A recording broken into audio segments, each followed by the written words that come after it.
السلام علیکم ناظرین، میرا نام علی رضا ہے اور آپ دیکھ رہے ہیں کراچی ٹوڈے۔ ہر بار کی طرح ہماری کوشش یہ ہوتی ہے کہ ہم شہر میں بالخصوص ہونے والے معاملات کو ڈسکس کریں، پروگرام کا حصہ بنائیں۔ آج ایک اہم بیٹھک ہوئی ہے محکمہ تعلیم کو لے کے، اور چیف سیکرٹری سندھ ہیں آصف حیدر شاہ صاحب، ان کی زیر صدارت ایک اجلاس ہوا ہے۔ تمام جو کہ اہم افسران ہیں محکمے کے، ان کو مدعو کیا گیا تھا۔ سیکرٹری اسکولز ایجوکیشن وہ اس اجلاس کے اندر موجود تھے۔ بات کی گئی ہے کہ کتنے بچے موجود ہیں، اور ایک ابتدائی جو ہے وہ ملاقات ہے، اس کے اندر کیا بات چیت ہوئی ہے اور اس وقت محکمہ تعلیم کے حوالے سے سرکاری اسکولوں کا کیا حال ہے، ہم جاننے کی کوشش کریں گے۔ ہمارے نمائندے سید زہیب، انہوں نے ہمیں جوائن کیا ہے ٹیلی فون لائن پہ۔ سید زہیب، تھوڑا سا احوال تو بتائیں آج اس اجلاس کا۔ بڑے افسران بیٹھے ہیں، محکمہ تعلیم سے فکر مند دکھائی دے رہے ہیں۔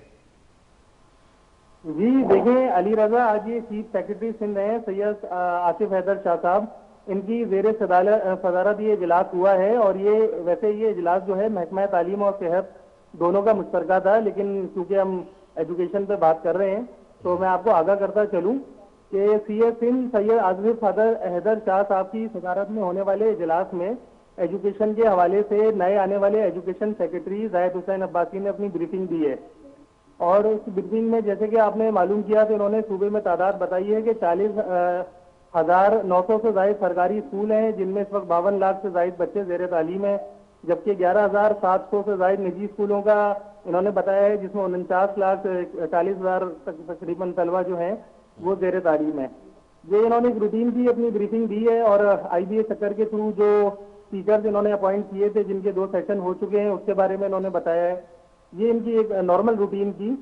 ان کا اجلاس ہوا ہے۔ اچھا سید زہیب، تھوڑا سا اس حوالے سے بتائیں، یہ بڑی بڑی بیٹھکیں ہوتی ہیں افسران کی، تو اکثر ہم یہ بحث چھیڑتے ہیں کہ جی صوبے اور وطن عزیز میں طبقاتی تعلیمی نظام کا بول بالا ہے۔ ایک طبقاتی تعلیمی نظام وہ ہے جس کے اندر ایلیٹ کا بچہ جاتا ہے، جس کے پاس پیسہ ہوتا ہے، اور ایک وہ بہتر تعلیم دیتا دکھائی دیتا ہے۔ دوسری طرف سرکار نے محکمہ تعلیم کے نام سے جو اسکول اس کے ماتحت ہیں، کیا اس کی کوالٹی کے اوپر کبھی بات ہوتی ہے ان اجلاس میں کہ اس کو بہتر کس طرح بنایا جائے؟ اور ساتھ ساتھ بہت سارے وسائل کی کمی بھی دیکھنے کو ملتی ہے، تو اس اجلاس میں بالخصوص بات ہوئی کوئی؟ دیکھیے علی رضا، جیسے آپ نے بات کی سرکاری اور نجی تعلیمی اداروں کے درمیان فرق کی، تو جبکہ نجی تعلیمی ادارے ان کے مقابلے میں تقریباً آدھے ہیں، لیکن ان کی کوالٹی ایسی ہے کہ ان میں داخلوں کے لیے بچوں کے جو والدین ہیں وہ لائنوں میں کھڑے رہتے ہیں، خون کروائے جاتے ہیں، بھاری فیسیں ادا کی جاتی ہیں، اور سارے سال وہ والدین اس کا خمیازہ بھگتتے رہتے ہیں، عوام شکایت کرتی بھی نظر آتی ہے۔ جبکہ سرکاری اسکولوں میں جو اسکول ہیں تقریباً 52 لاکھ بچہ، اس کے مقابلے میں اچھی خاصی تعداد زیادہ ہے، زیر تعلیم ہے، لیکن بچوں کو وہ وسائل نہیں ہیں، ان کے پاس وہ پڑھانے کے لیے ٹیچر موجود نہیں ہیں جو کہ نجی اسکولوں میں اساتذہ بچوں کو پڑھا رہے ہیں۔ نہیں، کبھی میرا یہ مطلب کہنے کا ہے زہیب، کیونکہ آپ کی بیٹ ہے اس کے اوپر، آپ مختلف اس ریلیٹڈ اس کنسرن اتھارٹی سے بھی بات چیت ہوتی ہوگی آپ کی یقینی طور پہ، اور ہوتی ہے، اور ہم پروگرام کا بھی حصہ بناتے ہیں۔ کبھی یہ سوال ان سے ہوتا ہے تو اس پہ کیا جواب دیتے ہیں کہ جی کسی ایک عام آدمی کو بھی راہ چلتے پکڑیں گے نا، ان سے پوچھیں گے کہ جی آپ کا بچہ جب اس قابل ہو جائے کہ اس کو اسکول میں داخلہ جو ہے وہ کروانا ہو، اور اس سے پوچھا جائے کہ جی آپ کسی سرکاری اسکول میں کروائیں گے، تو وہ جو ہے وہ نفی کا اظہار کرے گا، جی نہیں، اور اس کے ذہن میں یہ ہوگا کوئی پرائیویٹ اسکول۔ تو یہ جو ذہن بن چکے ہیں، یہ جو سوچ بن چکی ہے کہ جی ایک سرکاری بات اسکول میں میں آپ کو کروانا ہی بتاؤں، نہیں ہے۔ پرائیویٹ اسکول کا جو نام ہے نا اس کو کہتے ہیں عام زبان میں یہاں پہ انگلش اسکول، اور جو سرکاری اسکول ہیں ان کو کہتے ہیں گورنمنٹ کے اسکول، اردو اسکول۔ ایک تو سب سے بڑی بات، جب ہم ان اسکولوں کے بارے میں بات کرتے ہیں نا تو فرق سب سے پہلے یہی ظاہر ہو جاتا ہے کہ میرا بچہ انگلش اسکول میں پڑھے، یہ والدین کی خواہش ہے۔ انگلش اسکول کے نام پہ نجی اسکولوں کی مختلف ورائٹی جو ہے وہ دستیاب ہے۔ 120 گز کے اسکول سے پلاٹ پہ بنائے گئے اسکول سے لے کے جو ہے آپ کو 1000 گز 2000 گز اسکول ملتے جائیں گے، ان کی فیسیں بھی ان کے حساب سے ملتی جائیں گی۔ تو یہ بڑی عام سی بات ہے۔ اور جو آپ نے کہا کہ ان میں بہتری کے لیے، اگر بہتری کے لیے بات کریں گے تو جو محکمہ تعلیم کے افسران ہیں وہ آپ کو ایک طویل فہرست سما دیں گے کہ ہم ایک عرصے سے جو ہے خدمات اکثر انجام دے رہے ہیں، لیکن وہ خدمات جو ہیں وہ کبھی دکھائی دیتی نہیں ہیں. دیکھیں نا سید زہیب، بتائیں بات کیا ہے، ہم اس پہ اب کھل کے اس لیے بات کریں گے کیونکہ مہنگائی کا جو بول بالا ہو چکا ہے اس وقت، ایک عام آدمی جو اضافی بوجھ تلے جو دب رہا ہے، اس میں سب سے بڑا مسئلہ تو تعلیم کا ہے. بچوں کی اسکول کی فیسز ہی جو ہے وہ اس قدر بڑھ چکی ہیں کہ اگر نارمل اسکول میں بھی کروائیں تو آپ دیکھ لیں کہاں پہنچ رہی ہیں. پھر ساتھ میں اتنے قابل افسران بیٹھتے ہیں نا، ان سے کوئی سوال، یہ خود بھی کبھی آئینے کے اندر دیکھتے ہوں گے اپنے چہرے، بڑے قابل افسران ہیں، تو کبھی کبھار تو ان کو ذہن میں ہوتا ہوگا نا کہ آخر کیا وجہ ہے. ایلین تو نہیں چلا رہے نا دوسرے پرائیویٹ اسکول، اسی ملک میں، اسی صوبے، اسی شہر میں رہنے والے لوگ چلا رہے ہیں. تو آخر کیا وجوہات ہیں، آخر کیا مسئلہ ہے کہ اس لیول پر جو ہے وہ پرائیویٹ اسکول جا سکتے ہیں سرکار تمام وسائل رکھنے کے بعد، تمام اختیارات رکھنے کے بعد، کیوں اس لیول پر چیزوں کو مینیج نہیں کر پا رہی؟ کہاں کوتاہی ہو رہی ہے سید زہیب، آپ کو کیا لگتا ہے؟ علی رضا، بات یہ ہے پرائیویٹ اسکول کا جو مالک ہے، جو آنر ہے، اس کا ایڈمنسٹریٹر ہے، اس کی جیب سے پیسہ لگا ہوا ہے، وہ اس چیز کو پورا کیئر ٹیک کرتا ہے کہ میرے پیسے کا ضیاع نہیں ہونا چاہیے، یہاں پہ نااہل آدمی نہیں آنا چاہیے، کوئی بھی ایسی چیز نہیں آنی چاہیے جو میری ادارے کو نقصان دے. اب جب سے آپ بات کر لیں سرکاری جگہ کی، تو سرکاری جگہ کا جو افسر ہے اس کے انڈر میں جو چیزیں آتی ہیں اس کو پتا ہے میرا ٹرانسفر بھی ہو جائے گا. ایک سب سے بڑی بات پہلے یہ ہوتی ہے. اور دوسرا، ان کو جو ہے اس چیز سے کوئی فرق نہیں پڑتا کیونکہ ان کے پاس، جیسے میں نے آپ کو بتایا، 40,000 اتنی بڑی تعداد ہے. اس کے اندر سے آپ ان کو دکھاتے رہیں گے یا آپ کو کچھ جو بنے ہوئے اسکول ہیں ان کی آگاہی دیتے رہیں گے کہ ہم نے ان کے اوپر کام کیا ہے. تو ایک بڑا واضح فرق ہے، ان کی جیب سے میرا پیسے لگ رہے ہیں، بلکہ یہ تو تنخواہ لیتے ہیں، تنخواہ کے ساتھ کچھ اضافی مراحت اور جو سننے میں آتی رہتی ہیں چیزیں دیکھتے رہتے ہیں، ہم دکھاتے رہتے ہیں، وہ الگ پتہ ہے آپ کو یہ وصول کر رہے ہیں. تو جو آدمی وصول کر رہا ہے وہ کیا اس چیز کو جو ہے کیئر ٹیک کرے گا یا انسپیکشن کرے گا اس چیز کی؟ جا کے ایک عرصے سے فرنیچر کا معاملہ ہے، آج بھی آصف حیدر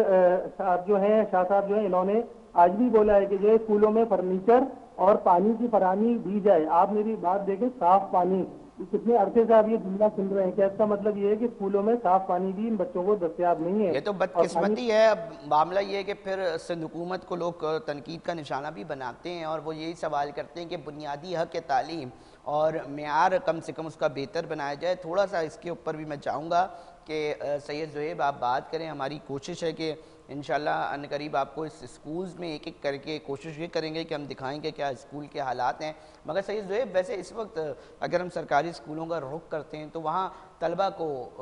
نوجوانوں کو کن مشکلات کا سامنا کرنا پڑ رہا ہے؟ تھوڑا سا اس حوالے سے بھی احوال بتائیں. کیا پتہ یہ کلپ کسی بڑے سرکاری افسر تک پہنچے، اس کو ریئلائز ہو کہ جی ٹھنڈے کمرے میں ایک اجلاس کرنا اور حقیقت سے جو ہے وہ اس کا سامنا کرنا جو کہ بچے کرتے ہیں، اس میں کیا فرق ہے؟ یہ آواز آپ کی توسط سے چلی جائے.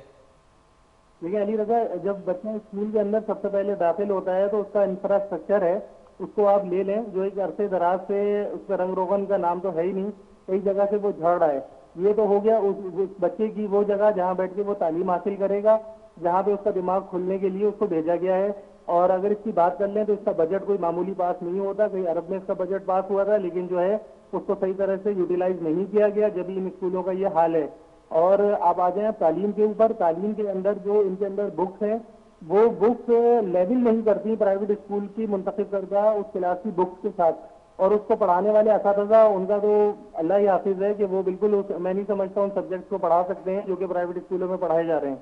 تو وہ بچے کو یہ کیا معیاری تعلیم دیں گے؟ اس کے برابر میں آپ کو میں بار بار یہی بات کرتا ہوں کہ یہ ان کے لیے ممکن نہیں ہے جب تک یہ اچھے اساتذہ مقرر نہیں کرتے اور ڈائریکٹرز لیول کے اوپر ایسے افسران مقرر نہیں کرتے جو ان اساتذہ کی چیکنگ بیلنس کر سکیں اور جو بچوں کے پڑھائی کے معیار کو دیکھ سکیں. ان کا اپنا کوئی معیار نہیں ہے اس جگہ پہ بیٹھنے کا، تو وہ بچوں کے تعلیمی معیار کا کیا فیصلہ کریں گے؟ ہم سید زہیب یہ بھی کوشش کریں گے کہ جس ان سے جو اس کے اوپر جو رقم مقتت ہوتی ہے سالانہ کسی بھی اسکول کی، وہ بھی کچھ ڈیٹیلز نکالیں اور پھر ان اپنے کیمروں کو لے جائیں اور بتائیں کہ جی کون سے اسکول میں کتنی جو ہے وہ ماشاءاللہ سے کیا صورتحال ہے. ہماری کوشش ہوگی اور آپ سے بھی درخواست کریں گے کہ کوئی ایسی سٹوریز جو ہیں آپ ہمارے پروگرام میں لازمی ویسے بھی شیئر کرتے رہتے ہیں اور کریں کہ تاکہ ہم ایک طرف بتائیں کہ جی اتنا پیسہ عوام کے ٹیکس کی مد میں جو ہے ادھر لگ چکا ہے، دوسرا اس اسکول کا یہ حال ہے، اور ایک ایک کر کے بھی دکھائے تو شاید کچھ نہ ہو سید زہیب، کم سے کم شرمائی جائے گا کوئی نہ کوئی افسر جو ہے اس کو خیال آئے گا کہ یار یہ ہماری ذمہ داری ہے، اس کو ہم پراپر ایسے طریقے سے نہیں کریں. بہت شکریہ سید زہیب تفصیلات سے جو ہے وہ آگاہ کرنے کے لیے، ناظرین تک پہنچانے کے لیے. کوشش صرف یہی ہے کہ اتنی بڑے بڑے اجلاس ہوتے ہیں مگر جب آپ گراؤنڈ پہ دیکھتے ہیں تو اصل مقصد ان اجلاس کا تو یہ ہونا چاہیے تھا، اجلاس کے اندر کے بعد جو ہے وہ صورتحال بہتر ہوتی ہے، اور ایک عرصے سے یہ اجلاس ہوتے رہیں گے، آخر کب بہتری آئے گی؟ ایک عام آدمی، ایک متوسط طبقے سے تعلق رکھنے والا ایک عام آدمی، ایک گھر کا بچہ کب یہ بولے گا کہ جی مجھے پرائیویٹ اسکول میں نہیں، مجھے سرکاری اسکول میں جانا ہے کیونکہ ادھر معیار تعلیم جو ہے وہ بہتر ہے؟ دنیا بھر میں ایسا ہوتا ہے کہ سرکار وسائل رکھتی ہے، تمام تر اختیارات رکھتی ہے اور ادھر کوالٹی مینٹین کر کے دکھاتی ہے، مگر بدقسمتی ہے کہ یہاں برعکس چیزیں دیکھنے کو ملتی ہے۔ ناظرین، کوشش ہوتی ہے، کسی کی تنقید برائے اصلاح کرنا ضروری ہے اور وہی ہماری کوشش ہوتی ہے، ہم نہیں چاہتے کہ کسی کو برا لگے، مگر جو صورتحال ہے وہ دکھاتے ہیں تو یقینی طور پہ لوگ برا بھی مانتے ہیں اور جو ہے وہ رپلائی بھی دیتے ہیں۔ ناظرین، مگر اس کے اوپر ہم بات بھی کرتے رہیں گے آئندہ بھی، مگر ابھی وقت ہوا ایک بریک کا، بریک پہ جا رہے ہیں، پھر حاضر ہوتے ہیں۔